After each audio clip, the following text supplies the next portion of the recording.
ভোটের প্রাক্কালে ফের মালদায় বিপুল পরিমাণ টাকা উদ্ধার। এক বিজেপি কর্মীর গাড়ি থেকে বিপুল পরিমাণ টাকার উদ্ধার করল নির্বাচন কমিশনের ফ্লাইং স্কোয়াড। বুধবার সন্ধ্যা নাগাদ ঘটনাটি ঘটেছে মালদার চাঁচলের পাহাড়পুর বাইপাসে। ঘটনায় গাড়িতে থাকা বিজেপি কর্মী স্বীকার করেছেন, ভোটের জন্য বুথ খরচ হিসাবে জেলা থেকে কিছু টাকা দেওয়া হয়েছিল। সেই টাকা নিয়ে তিনি গাড়ি করে যাচ্ছিলেন, কিন্তু ফ্লাইং স্কোয়াডের টিম সেই টাকা বাজেয়াপ্ত করেছে। বাজেয়াপ্ত টাকার পরিমাণ প্রায় 8 লক্ষ টাকা। কি নিয়ে আসছিলেন? এখন কি নিয়ে আসছিলেন আপনি? আমরা 45 বিধানসভার কিছু টাকা নিয়ে আসছিলাম বুথ খরচের হিসাবে। ওটাই আজকে করছে। টাকা দিল কে আপনাদেরকে? আমাদের জেলা পার্টি এসেছিল। ক টাকা ছিল? 8 লক্ষ টাকা। এই যে এইভাবে টাকা নিয়ে আসছেন, টাকা নিয়ে আসার নিয়ম রয়েছে কি আপনার জানছেন কিছু?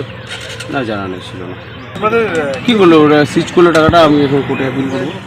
নির্বাচন কমিশনের নির্দেশে মডেল বুথ তৈরি হচ্ছে মালদা বাল্যগার্লস হাই স্কুলে। তাই গোটা বুথ সেজে উঠছে থার্মোকল সহ বিভিন্ন উপকরণ দিয়ে তৈরি আম গাছ সহ ফজলি বাবুর মডেলে। আগামী 7 মে মালদার 2টি লোকসভা আসনে নির্বাচন। এই নির্বাচনে প্রতি লোকসভা ভোটে এবারও ভোট গ্রহণ কেন্দ্র করা হয়েছে মালদা বাল্যগার্লস হাই স্কুলে। আর এই ভোট গ্রহণ কেন্দ্রে মডেল বুথ গড়ে তোলার নির্দেশ দিয়েছে নির্বাচন কমিশন। সেই নির্দেশ মেনে জেলা প্রশাসনের তরফে মডেল বুথ তৈরির কাজ চলছে জোর কদমে।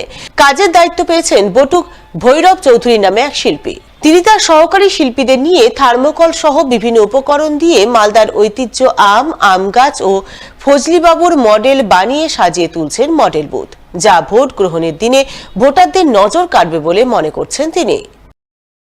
তৈরি হচ্ছে, এটা একটা মডেল বুথ। এই মডেল বুথে মালদার ঐতিহ্য আম দিয়ে সমস্ত ডিজাইন করা হচ্ছে। এখানে আম দিয়ে আমাদের এই সামনেটা বিভিন্ন রকম আম দেখানো হচ্ছে, ফজলি, গুটি, ল্যাংড়া, যেসব মালদার আমগুলো আছে সেই আমগুলো দিয়ে টোটাল ডিজাইনটা করা হচ্ছে।